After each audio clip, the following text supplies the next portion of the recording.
She was dubbed the Lady Al Capone of Washington, D.C., and the queen of the Washington underworld. Talk to me about the flamboyant personality who was able to maneuver and become successful in a male-dominated field. I'm talking about Odessa Madre. Yes, another fascinating character in an underworld scene of Washington, D.C. that you don't really hear about very often, especially in another sector of organized crime, the Black community. As you mentioned, Odessa Madre, they called her the Lady Al Capone and the queen of the DC underworld. She was a colorful and compelling and affluent character. She was one of Washington, DC's most successful underworld figures ever. She was flamboyant. She was flashy. She compiled her empire during the 1930s as a prominent liquor serving joint and brothel entrepreneur. So those are just like, whorehouses. Yeah, exactly. That sell liquor during Prohibition. And she could often be seen decked out in lavish mink coats, mingling with music artists, legendary musical artists like Duke Ellington, Nat King Cole, Count Basie, and Billie Holiday. And they would often perform at her club Madre, which was in, I'm not sure what section of DC it is in right now, but I know it's still standing, the building at least. And if you go look at my Instagram account, that's actually on there. And she was known to host big time parties there. She owned plenty of brothels, and they all employed upwards of 20 women. And she could often be seen with a lot of them by her side. So I don't know if there's proof, but I believe she might have been lesbian, which obviously doesn't matter. And she was known to flaunt large bank rolls when she went on her massive headline making spending sprees. I actually was able to find some of those headline making spending sprees in the newspapers archives that I have access to. It's pretty cool stuff. And whenever she left her house, she always had a bodyguard by her side. She had a few different cars. She could be often seen in her hot Lincoln Continental. And in 1990, she was still alive around this time, but at her death, a former Vice Squad officer told the Washington Post that, quote, Odessa loaned a lot of money to needy people as well as provided contacts for gambling and drugs. She knew practically every big-time gangster nationwide. She was what they call a counselor in the mob. She mediated disputes between black and whites like a referee. She kept a lot of people from getting hurt. So that quote says a lot about her and her reputation in a male-dominated scene of organized crime. Lady Odessa Madre really was feared as any and respected as any, as you can tell. She allegedly had a net income of over $100,000 in her day, which is obviously a lot of money during that time. And she never had to leave D.C. So, she had the police department in her pockets. They say she even practically ran that herself. She was really just a lifelong underworld character. She controlled many rackets. She was arrested 30 times on 57 charges. She served time for robbery, narcotics, gambling, and more.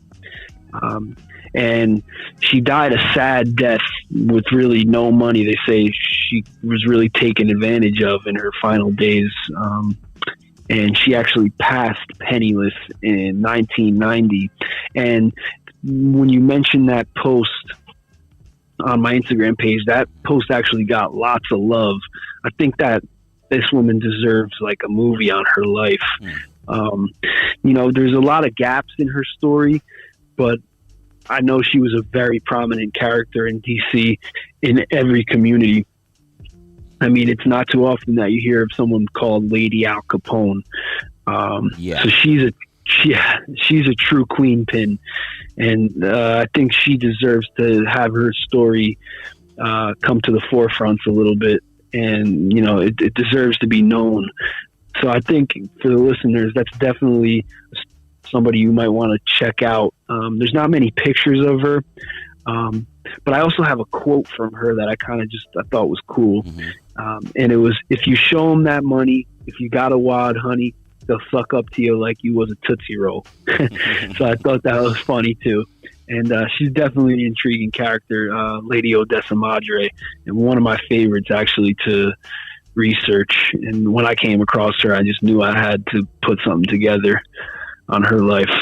Yeah, I can't believe I've went my whole life without even hearing her name, like you said. And then, you know, in preparation for the show, I dived in a little bit, and I'm like, yeah, why is there no movie about her? I literally can't find anything on YouTube about her. I had to go to Google and you know, Google her. And it's amazing that her name is one that doesn't stand out. She was apparently rumors. You mentioned the lesbian thing. She apparently was rumored to have an affair, a relationship with Mons Mabley.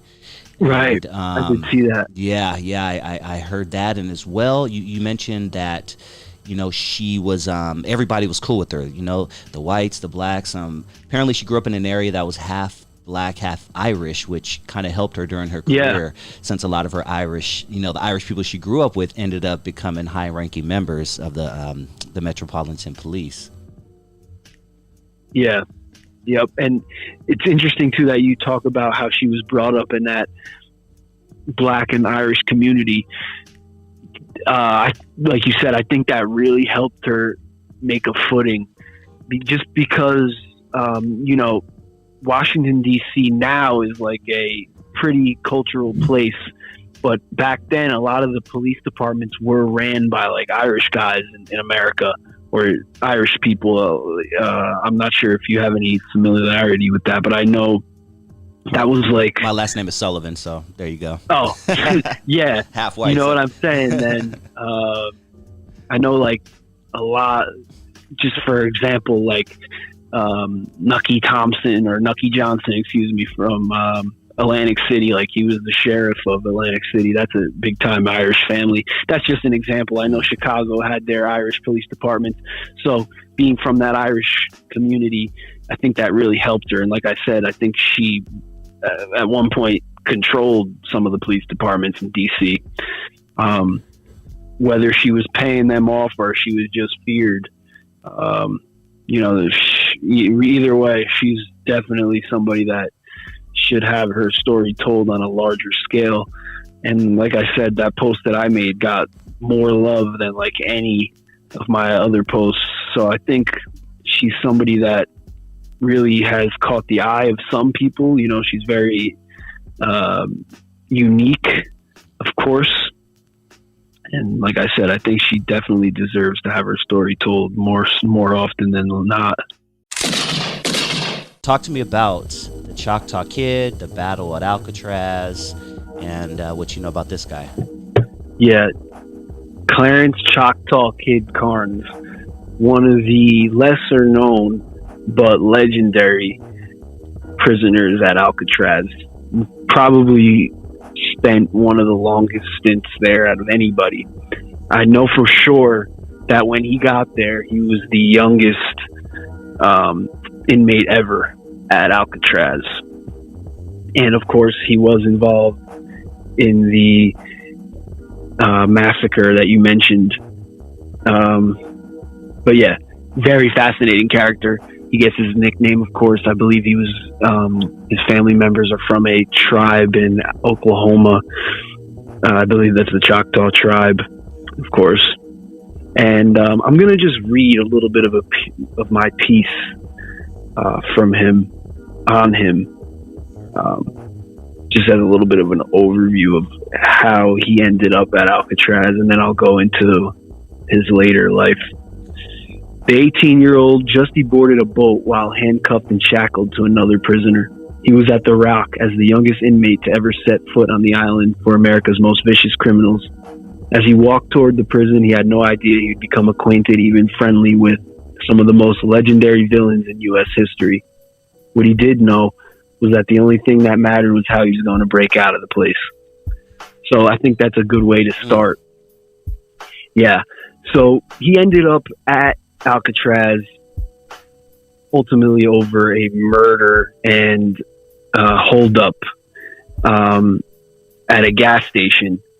And he was, you know, caught, tried, and sentenced to life. And he eventually ended up at Granite Reformatory First, and he broke out of there, but they caught him and they gave him 99 years at Alcatraz.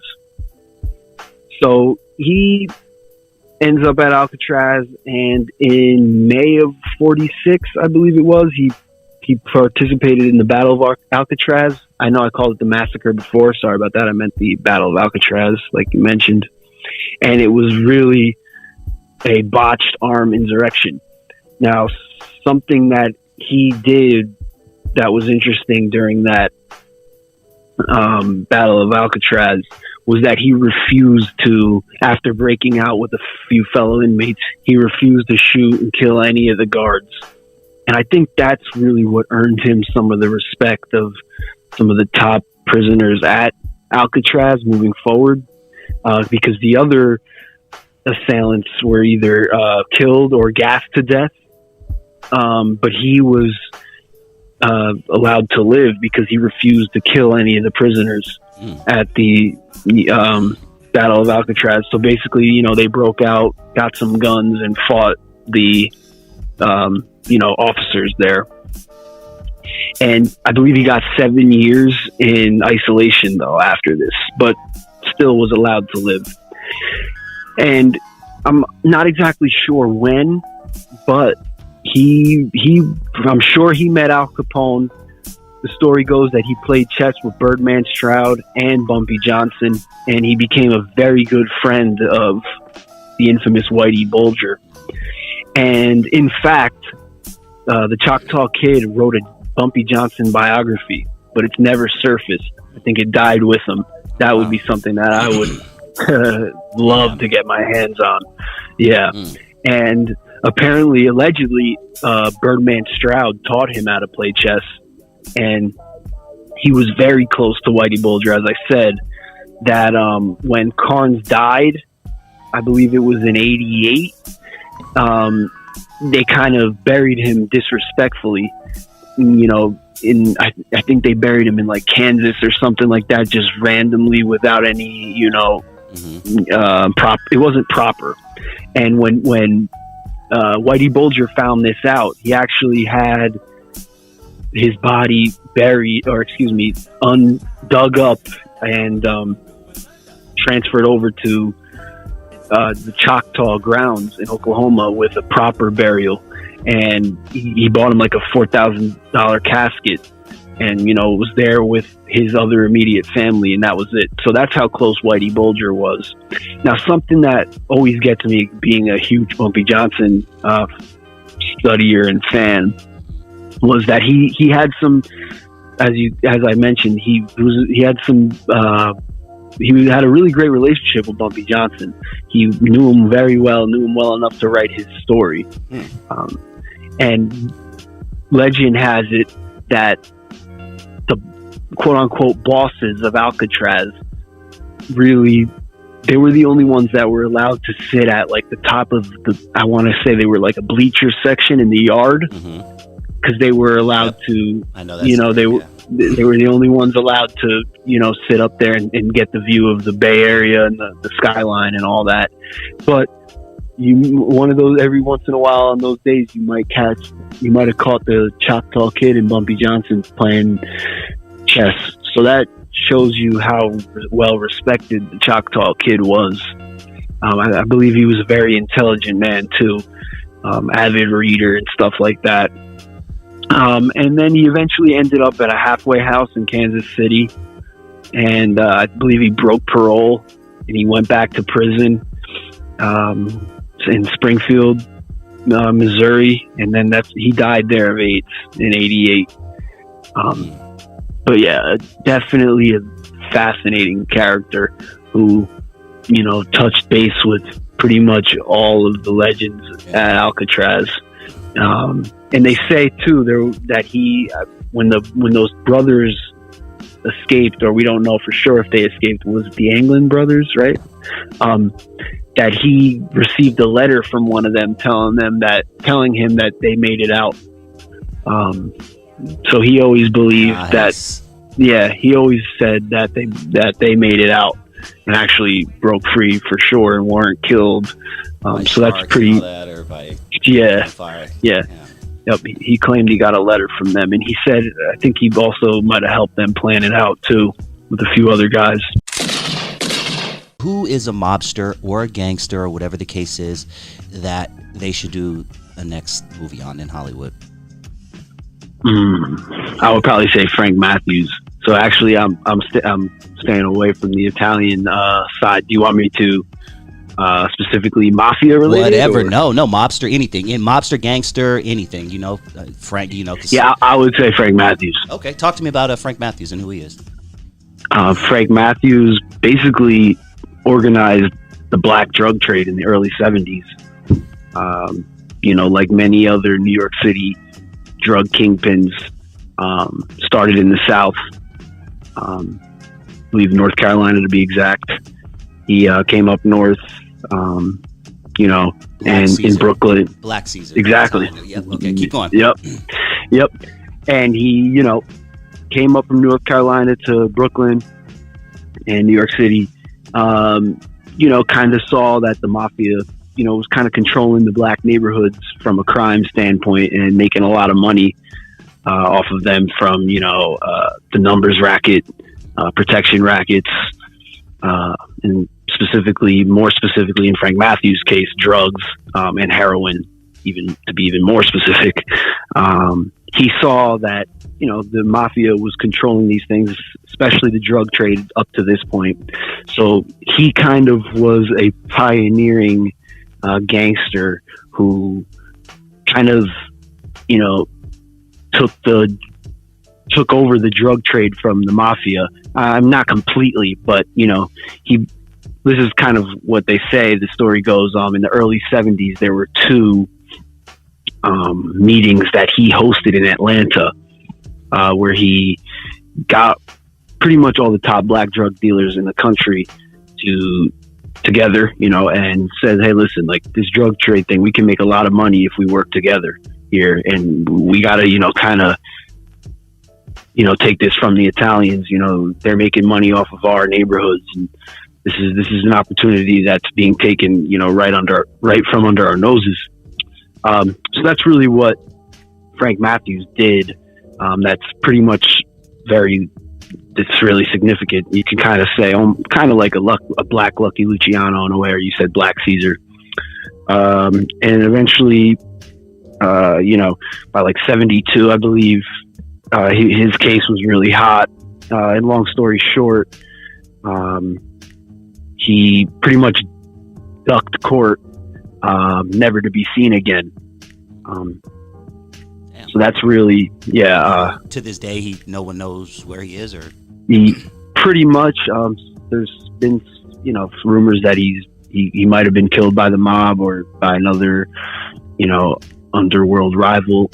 I've heard rumors that he might be alive in Chicago, but this is just, you know, stuff I've read on the internet. I don't know. I don't know anything personally, but yeah, he's pretty much the only gangster to really get out, you know, make it out per se, and never really get caught by the law. They say he took like 11 mil or a few million dollars with him, disappeared with his girlfriend. Some say he might have been in the Caribbean. I believe there was like reports of his sightings all over the world. But yeah, there could be a whole movie written about, or, you know, made about Frank Matthews. You know, I feel like there has to be a script, you know, out there or something, right? Like, there has to be. Yeah, no, there's definitely got to be. I know there's been documentaries. I'm not sure if you've seen the Al Prophet documentary. Oh, yeah. That was a good one. Oh, okay. Yeah, and then there's the Black Caesar book by Ron Chepeswick that tells his life story very well. The godfather of San Antonio Village projects, Felix the Cat, at a young age knew that he was not going to be living in the poverty-stricken environment that he was coming up in. I think he was unlike many of his age, where he could sit and plot as a youngster and really notice what's going on around him. Of course, he came up in the 50s and 60s and early 70s in a very pivotal time for the black community, with the civil rights movement and the rise of, the drug trade, the end of the Vietnam War, and a lot of stuff going on in the country at that time. Really, you see the shift of the drug trade, which is another fascinating thing to look at. And this is where I was kind of talking about before. It kind of shifts from the Italian mob and the Italian community controlling it over. It trickles into the black communities, and this is something that Felix the Cat would take care of and take advantage of. He was the founding boss of Oakland's notorious 6ix9ine mob, sometimes just called the Mob, and I believe that was in the 69th Street area of Oakland. And this would become a very powerful drug organization, and he founded this as a teen. And he turned it into a narcotics empire, controlling a vast heroin trade, at first cohorting with drug bosses from LA, including Tootie Reese, and reaching as far as Detroit and other major cities in New York. And at first, he didn't really deal with much rivalry or much violence, but this kind of changes in the 80s with the rise of cocaine and the drug trade, and as well as him fueling the drug trade in his city, which created other rival groups and enemies, and more violence came as time went on. And these top competitors would be the likes of Mickey Moore, aka Mickey Mo, and Funktown USA, led by Harvey Wissington. And apparently Harvey was part of his crew, part of Felix's crew, before he broke off and started his own thing. And after a while, violence, it was, inevitable. They kind of just dealt with it. Oakland kind of turned into, locals called it a war zone. Excuse me. And like I mentioned before, as cocaine started to come into the game, that was a little bit more cutthroat drug to control. And, you see guys walking the streets with like automatics and stuff like that in Oakland, and just big time weaponry that really just, they kind of say happened in a sense overnight over there. But nonetheless, his 6ix9ine mob's enterprise, Felix the Cat, really flourished. He was making millions, living a flashy lifestyle, and giving back to his community. And this lasted for him from like the late 70s all the way up till 85, when he would be arrested. And I think this is really when, he kind of had more notoriety at this point with the rise of the war on drugs and all of that scene, which is something that, people I think should definitely look into if they're interested in this kind of stuff. That's probably, I would say, my favorite thing to study in all of this stuff was the drug trade around this time, and how it affects different communities and so on and so forth. So he was arrested in 85. He was tried, convicted, and sentenced to life. And he would find himself in Leavenworth Prison in Pennsylvania, and I believe that's in Pennsylvania. And there he would be stabbed to death during a dispute of some sort. He was standing up for somebody, and tables turned on him, and he got stabbed, killed. And what really put him on the map was actually his lavish funeral, which was seen on a national level on news broadcasts with images and film showing his some 8,000 mourners, standing by the procession, including multiple Rolls Royces and limos, and his, famous 6K casket being carried by a horse-drawn carriage. And this was really what put Felix Kapp Mitchell on a map nationally. I don't think many people outside of the black communities and inner cities really knew what was going on until this time period in history with Felix the Cat Mitchell really being the forefront and the face of this time, and what the impact of drugs had on inner cities. People were really starting to take note of this. Of course, like I said before, with the rise of the war on drugs and all of that. Felix the Cat Mitchell's story in his life and his funeral is where people began to see the impact of drugs on inner cities. And when Felix the Cat died, Oakland somehow got even more violent because there wasn't a guy who was able to control the drug trade like he did.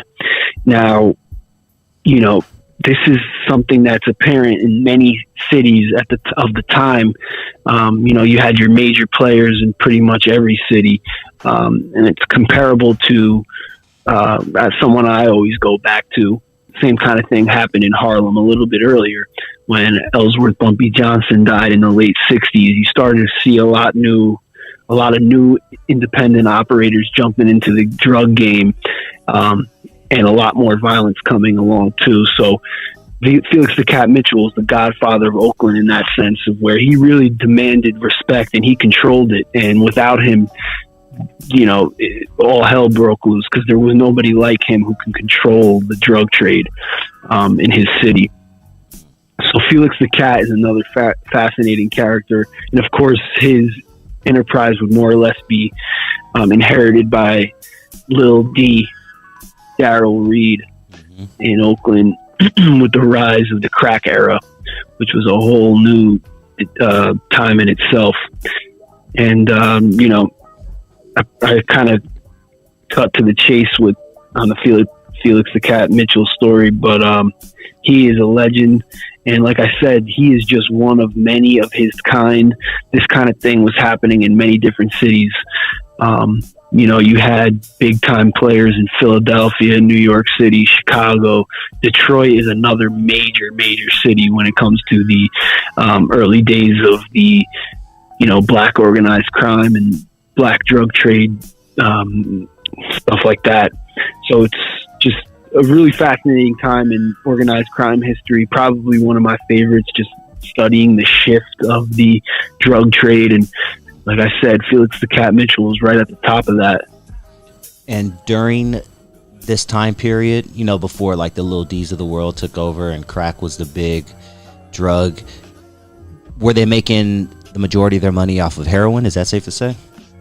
I would say that it started off with heroin, yes. And this was like the late 60s through the 70s. And then with the rise of the cocaine cartels in Colombia and South America and Mexico, doing their thing, helping out with that, then you started to see cocaine come into play. And this was, around the early 80s through the 80s, really. And about midway through then was when they started smoking cocaine. So it kind of went heroin, then cocaine came into play, and it was kind of both of them. And then, you don't really exactly freebasing. And then they just started smoking crack, and that was like the new thing. And you could also, this is what they call the game. So you could actually include pimping and gambling in that sequence. Pimping and gambling were the two major things. And then you had your drug dealers too. The guys started to find out that drug dealing was the real moneymaker. And I'll give you an example. There was a big time legendary kingpin in Detroit by the name of Eddie Fat Man Jackson.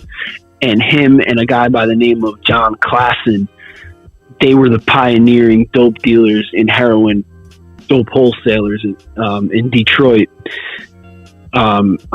dealing heroin. And when guys in the game in Detroit, in the black community, pimps and gamblers saw the money that these guys were making, overnight they dropped what they were doing and became dope dealers. All the top gamblers and pimps, and this was happening in every city. I'm most well versed on this, seen in Harlem. I know most of the major players during this time, and the same kind of thing happened. Like I said before, you had Bumpy Johnson controlling everything in the black community. And then he died and guys would come about. I know a lot of people like to talk about the Frank Lucases and the Nicky Barnes, but there were guys before them. There was a guy by the name of Jimmy Goldfinger Terrell, who was first heroin godfather of Harlem, in my opinion.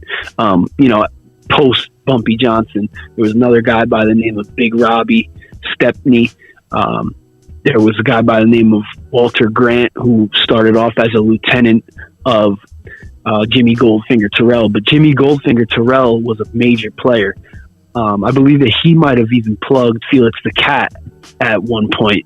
I'm not positive on that, but he definitely plugged Fat Man Jackson. He definitely put Fat Man Jackson of Detroit into touch with Gambino crime family in New York City to get their money, drugs.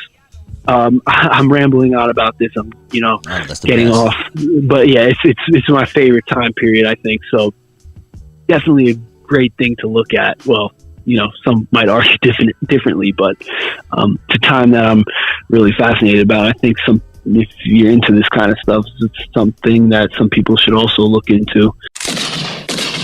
Low-key mob boss who apparently had more power than the mayor. I'm talking about Carlo Gambino. Talk to me about how he became one of the most notorious mob bosses in history. Yes, the secretive boss. Carlo Gambino is an interesting character. He really flew under the radar throughout his whole mob career for the most part. What really fascinates me about Carlo is, he was a mafioso through and through. And what many other mobsters can't say, Carlo could. He was a made man in Sicily at 19 years old. So you could imagine what kind of jobs he was working for the mob out in Sicily in his younger days. And he would really grow into what was one of the many inspirations for Don Vito Corleone in The Godfather. A lot of people try to set their finger on one inspiration for Don Vito, but I think it's a combination of bunch of mob bosses, but that's for another time too. So of course, Carlo is well known for being very secretive. And like I said, he was made in Sicily at 19 years old. So he was destined to become the legendary mob boss that he does. He came to the United States in 1921 illegally, stowed away in a ship and landed in Norfolk, Virginia, where I believe he was met by his cousins, the Castellanos, who one of them most specifically would be Paul Castellano, which would be his underboss and later his successor, who would be infamously whacked by John Gotti at Sparks Steakhouse in New York City. And Don Gambino, of course, not the Don yet, but he was highly respected instantly upon arrival, settling in Brooklyn. And he would jump right into Salvatore D'Aquila's organization in New York City and make a lot of money bootlegging, just like many other gangsters did during the Prohibition era. And in the shadows, he would be a part of that Young Turk group that I mentioned before in the Bugsy Siegel piece, really looking to overthrow the current regime of the mob called the Mustache Pete's, who had an old school mentality. They didn't believe in working with other mobs. Joe the Boss Mazzaria, for example, didn't want to work with people. He really, if he could have, he would have taken over the whole country's rackets. He really believed that everywhere was his territory. And these guys didn't like that. So Carlo Gambino saw, potential in that alliance with Lucky and these Young Turks, and saw that as the future of organized crime. And, he knew he would benefit from that alliance with those guys. And eventually he would, orchestrate a key role in the Castellammarese War and getting rid of these bosses, Joe the Boss and Salvatore Maranzano. And he would become a heavyweight in the newly formed one of the five families headed by Vincent Mangano, which would be the Mangano crime family. And Mangano would control that family for a while. And his underboss was Albert Anastasia, another notorious figure in mafia history. And he would eventually, take over the family by having Mangano and his brother Philip killed. And he would have no choice but to appoint the young and upcoming Carlo Gambino as his underboss. And this was another situation where Gambino remained silent. I believe there was a few instances where Albert Anastasia disrespected Carlo in front of a bunch of guys, and Gambino didn't really, react to it much. He kind of just kept to himself, but he knew what was going to happen in the future. And he teamed up with Vito Genovese while secretly teaming up with guys like Lucky Luciano again and Frank Costello. This is around like the 50s, to take over his family now from Albert Anastasia, who was really bringing a lot of heat to the mob. And Albert Anastasia would infamously get whacked in the barber shop, New York City. And there's a lot of disputes over that, who the hit squad was, what the order was, or who gave the orders. I'm pretty sure it was behind the scenes. It was Carlo Gambino had a lot to do with that. And with Albert out of the way, Gambino is where he was destined to be, and he becomes boss in 1957 after Albert Anastasia gets assassinated. And like I said, he's always operating in the darkness. He didn't really have much of a national name. His name would come up in papers here and there, but nothing to, give him that notorious reputation like his predecessor, Albert Anastasia, did, and some of his other former mob partners. And around, he would, to rewind a little bit, he was also a part of a lucrative ration stamp operation during World War II, and that made him a lot of money too, and that put him in a strong position. And what was really important to note about Gambino was that he was a huge earner. Okay. And that was really why, he was respected right away, other than the fact that he was made at 19, which is unheard of. But he would, as boss, expand his family massively into the 60s. And another important thing about Gambino that made him so powerful was that his son actually married the daughter of Tommy Lucchese, another fellow boss of the five family New York family. And they really combined to, control most of New York City's organized crime with this alliance and this family allegiance. And with the arrest of Vito Genovese, the retirement of Joe Bonanno, and a few other of the major players like Tommy Lucchese dying, in 1959, Carlo Gambino finds himself at the top of New York City's rackets and is established as the boss of bosses. And, he really would go on to make, apparently his family about $500 million a year, all while ruling with an iron fist in silence.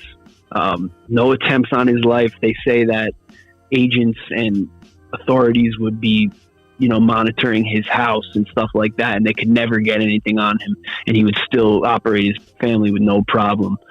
And that's another point about Carlo Gambino and his secrecy that really just distinguishes him from other bosses. And I forgot to mention too that that wedding that I said before between his son and Tommy Lucchese's daughter was another scene out of The Godfather. And that wedding took place in 1962. So that's interesting to note. Like I said before, there's a lot of different inspirations for The Godfather. People try to put their finger on one person, and I think it's impossible. I think it's a whole bunch of different people. But, yep, he would control his family all the way up until his death in 1976 while watching his favorite team, the New York Yankees. And he would appoint his cousin Paul Castellano as his boss, or as the new boss, while he was on his deathbed. And another scene from Out of the Godfather was his lavish and famous funeral where there were 2,000 mourners. But, you know, if you're going to take one thing away about the life of Carlo Gambino, I would say, of course, he emerged as one of the boss of bosses in New York history, and really as one of the most powerful mob bosses ever, but really, you know, working in the shadows. Unlike many other mob bosses, he didn't have the same notorious reputation as some of the guys before him. He was very secretive. And one thing that I found interesting about him, and I want to ask you if this is common in the mob, but I understand he was 100% against the sale of heroin and cocaine, going as far as to make a rule that anyone caught dealing would meet their certain death. Yep. Was that just him, or is that like has that always been a mob thing? Well, I have my theory on that. You kind of hear about that from some of the old school mob guys, specifically like Carlo Gambino saying that. I kind of think they said that to get the, you know, hysteria off their back from, you know, public outcry, as well as the pressures from police and stuff like that, because, you know, that the war on drugs has always been around, whether, you know, it's what's the word I'm looking for, apparent or not. That was declared in like 1915. The mob has really, not of late, but through the really up until like the mid to late 60s, the mob controlled the drug trade. Whether you know, I almost call it a myth that the mob wasn't in to drugs. I think Carlo kind of just made that known. So, you know, he said it maybe to put some fear into his guys, to not do it, but they were doing it, and that made him a lot of money, whether he wanted to admit it or not. And I could name you a couple guys that I know that were under his wing that were involved in drugs. For example, I believe I mentioned him on your show before. A huge dealer was a guy by the name of Tony Granza. They called him Tony Scunge. Okay. And he actually cohorted with Bumpy Johnson's mob, and they controlled the drug trade in Broadway and parts of Manhattan, other parts of Manhattan, in the Bronx and Harlem. And that was a huge operation that lasted for a little while. And that's not the only one. So yeah, to answer your question, excuse me. I think, my opinion, Carlo kind of just said that as a front, in a sense. I think he knew that he was making a lot of money from drugs, but he kind of just wanted to take the heat off of his family and the mob in general. Frank Lucas was another, you know, Southern, you know, originator who was looking for a, you know, in the grand scheme of things, looking for a better life. Also running away from, you know, racial issues. And came to New York, came to Harlem. And it's actually, American Gangster is actually probably not very true. Yeah, I've heard that. Talk to me about some of the inconsistencies also, but go ahead. Well, yeah, so I'll kind of fast forward a little bit, but he got to Harlem, started off petty. He claims that he, you know, dabbled in the drug game, realized how much money he could make, you know, made a street name for himself, doing, you know, committing other crimes, and eventually came under the wing of Bumpy Johnson, who kind of professionalized him as a gangster, if you will, taught him how to dress, you know, how to, you know, make certain deals, and, you know, you get the idea. And he eventually, you know, he was with Bumpy every day. He claims they took trips to Cuba. He was his driver. So, you know, Frank came up under Bumpy. And then eventually Bumpy died in the 60s. And this is really, he claims that he took over Bumpy's rackets. And this is really when Frank realized, you know, how much money he could make in the underworld.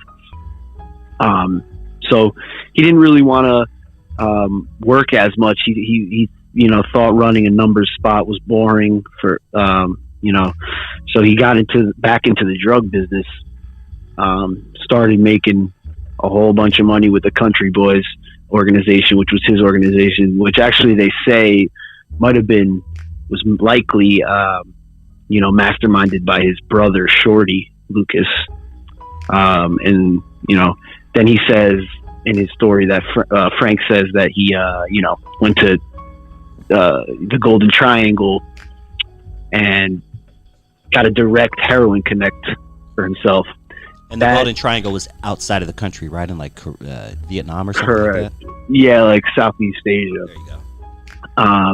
And at one point, he was smuggling dope in false bottoms of dead American soldiers of the Vietnam War.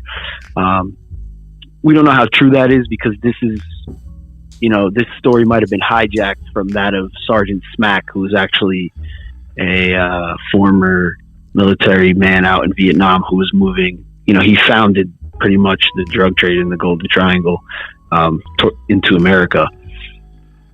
But this is where it kind of gets a little confusing, because a lot of people claim that everything that I said so far might not even be true about Frank Lucas. I'll give you a few examples of that. There's a book called Harlem Godfather, which is by Mamie Johnson, the wife of Bumpy Johnson, and she claims that the story that Frank tells pertaining to Bumpy, those relations weren't so true. That Bumpy looked at Frank, as no more than a occasional coke carrier. So that's an interesting point when you look at the Frank Lucas story, and see, if you don't know if it's a myth or not, if you look at other people around him and their stories, it kind of adds up, to being a false story. And going forward with the Mamie Johnson link to Frank Lucas, she said that he actually was claiming the life of another Bumpy Johnson lieutenant named Flash Hayes. And Flash Hayes was Bumpy's right-hand man who really lived the life that Frank claimed under Bumpy. So up to that point, we don't really know what's true or not about Frank specifically. But yep, in the early 70s, that was at the actually Frazier Ali fight.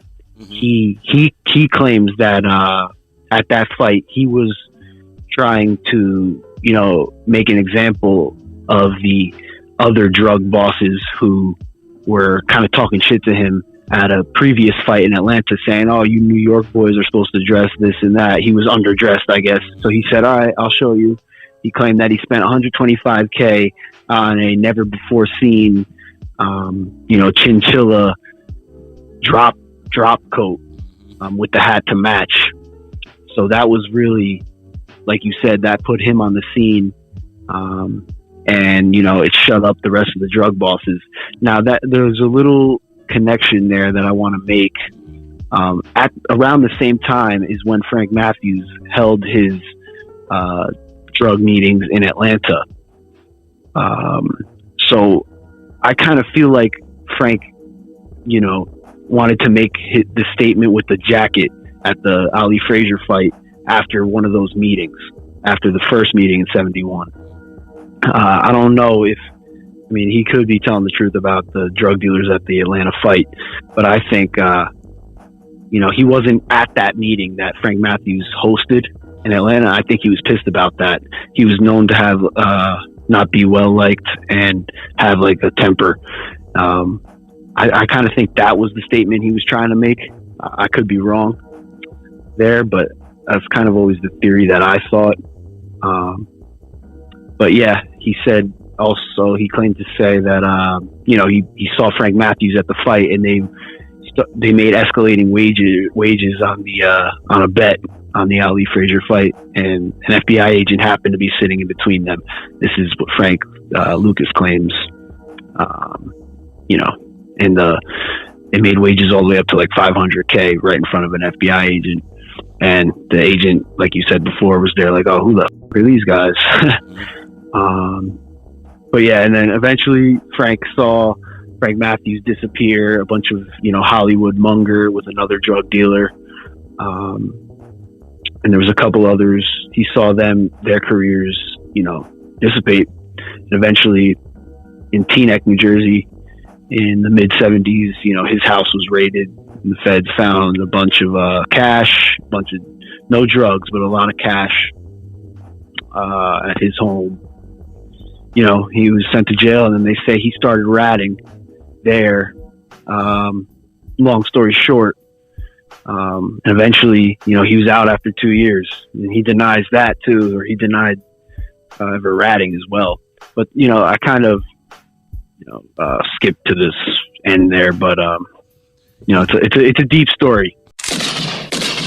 What is one of your favorite stories that you've covered on your channel?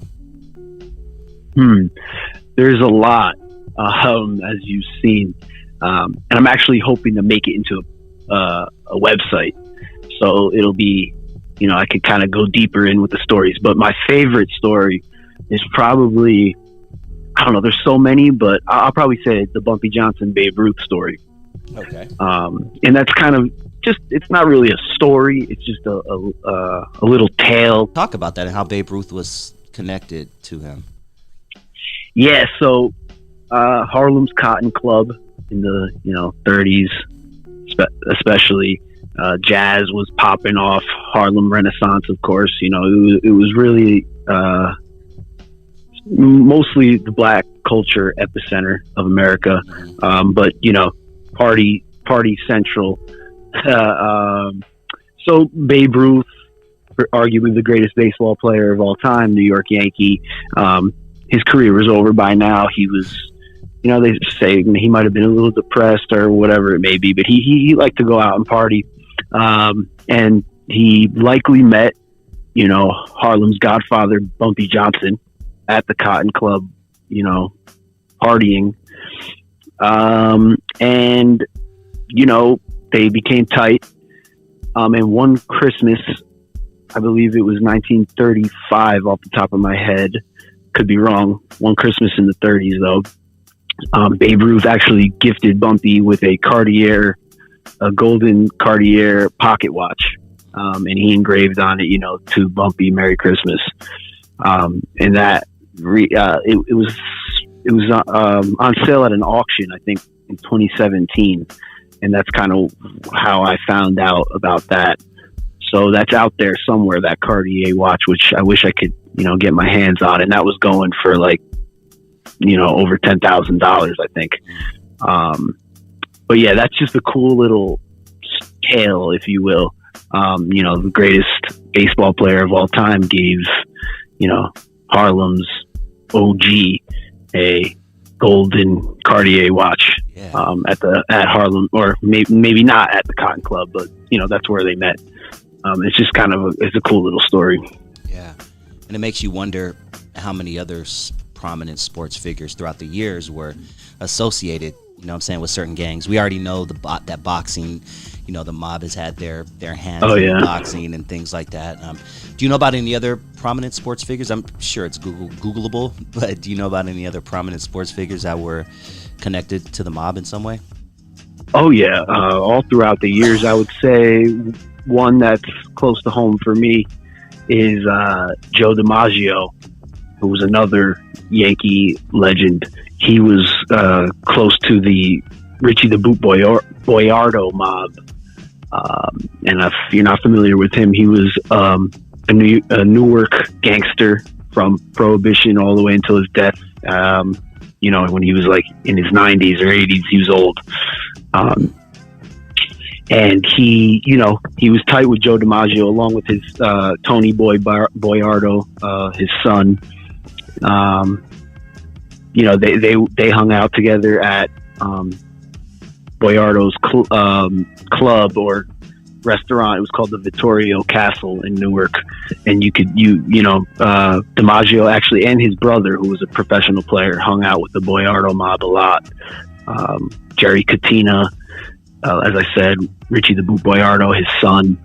And there was a handful of other Newark mobsters that were, close with Joe DiMaggio. And there's other, all celebrity and gangster ties, no doubt. Frank Sinatra, I believe, right? Yeah. Oh, yeah. Of course, that's a big one. And you mentioned before Michael Franzese, his father, Sonny Franzese, had a well-known relationship with Marilyn Monroe. And yet other athletes too. A lot of times, like football players, like Jets football players, they cohorted with mobsters to fix games. So yeah, that was a common thing. Celebrities and prominent athletes hanging out with gangsters, no doubt. And it makes you wonder, just in hindsight, it makes you wonder, looking back at all the Super Bowls and all the NBA championships and all the boxing matches, and it makes you wonder, I wonder how many of those were thrown. Yeah. I was actually thinking about that. I think I was actually thinking about that recently. I think mostly, as you mentioned, boxing was probably the most infiltrated sport by the mob. But yeah, definitely like football games. I know like playoff football games and Super Bowls, like you said, probably. Yeah, it definitely makes you wonder. Let's talk a little bit more about Bumpy Johnson. He's such a fascinating historical figure in the mob world. Talk to me a little bit about how he climbed up the ranks to be one of the biggest drug dealers in Harlem history. And it was almost unheard of for a black dude to be making deals with the Italian mafia back then, right? Yeah. Well, it wasn't just drugs. Yes, that's what he was sent away for ultimately to Alcatraz in 52, I believe. Nothing went through Harlem, criminally without Bumpy knowing. He ran everything. But yeah, he was born on Halloween 1905 in Charleston, South Carolina, in a little shack, and to a poor family, of course, different times, in this American South. He had a few brothers and sisters. I know he had multiple sisters, and he always kind of had his family a little worried because he had a very, strong temper, and he also was a ladies' man. It didn't matter if you were white or black, the girls loved him. So that kind of always put a little bit of fear into his parents because, that time in history, very racist time, anything could happen, and it actually ended up catching up to his family. He came to New York in the 19-teens after his brother did, because his brother was actually fleeing a lynch mob because he allegedly killed a white man. So, and he witnessed many brutal lynchings growing up too. Not witnessed, but they were common in his area at the time. So his parents wanted to get their whole family out of there, which they did. Most of the brothers and sisters ended up coming up to New York City, and Bumpy comes to Harlem, moves in with a sister, I believe, and he started off kind of like Capone, regular kid, made friends on the streets. Little by little, I think he was a paper boy, did little odd jobs like that in his early teens. And then it eventually turned into gambling on the streets with his friends, craps games. Then it turned into holding up these craps games. And by the time he was 16, 17, he dropped out of school and he really had his own crew of young thugs. And he really started off in the protection racket for storefronts. He was, not really extorting, I don't think, because he was just very well respected and he did it in a gentlemanly manner. I mean, he probably had to do a little bit of extorting to get some of his money, but he was pretty well respected by the time he was 16, 17, doing this on the streets. And, one day, actually, he comes face to face with Harlem's top gangster at the time by the name of William Bub Hewlett. He came to collect some protection money at one of his stores, and the story goes that the store owner said, "What do you mean? I just paid my money to that guy," and he points on the corner, and it's Bumpy and his crew, and Bub looks at him, and he sees he's a kid, and he's like, he laughs, and Bumpy, no fear at all, goes right up to him and tells him, "Hey, look, this is my territory. We could either, you can either let me have it, or we're going to fight over it," more or less is what he told him. And he earned Bub's respect right there. And that's really when Bumpy's story, I think, his underworld legend, his street reputation is born. He's well known as a young hoodlum coming up, like the movie Hoodlum. And he's recognized by the Harlem policy bankers now, which was the big criminal moneymaker at the time, which is basically just the illegal lottery system. And he and a few of his guys turned into bodyguard for hire. And he served as bodyguard for many guys, most significantly Alex Pompez, who was a top policy banker in Harlem, as well as a couple other guys, Casper Holstein.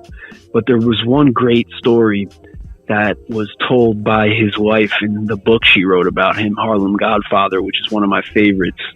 And she tells the story that one night, I believe Bumpy was about 17 years old, him and his best friend, one of his best friends, and you could say lieutenant, a guy by the name of Jacob Nat Pettigrew, who later became one of his top narcotic lieutenant later in the 50s, saved the life of Alex Pompez. Bumpy was escorting him in a dark alley in Harlem when a stick-up man jumped out in front of Pompez and basically said, "Run your pockets." And Bumpy fended him off with nothing but a switchblade. Eventually the cops come, and he fights the cop too. He punched the cop in the face and, told Pompez and his boy Jacob to get the hell out of here. And I think he ended up in the bookings that night.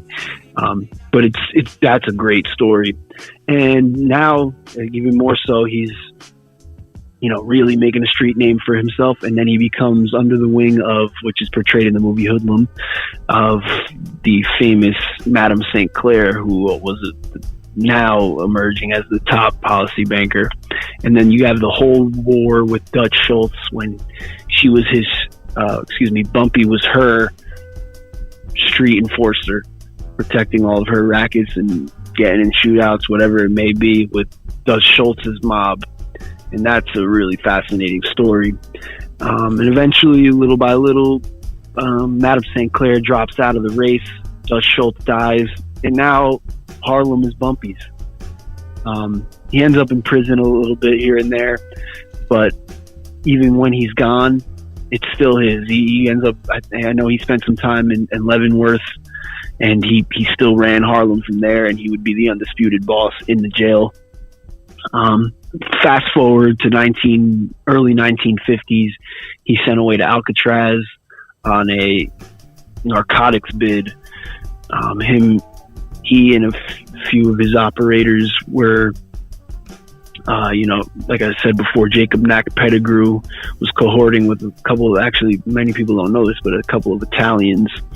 A guy by the name of Tony Scunge was his nickname.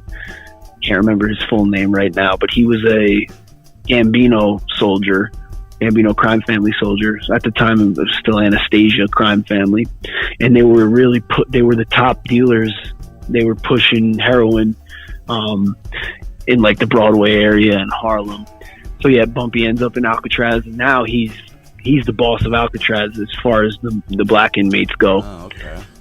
And they say he was the most powerful man at Alcatraz that would be able to get the Anglin brothers their boat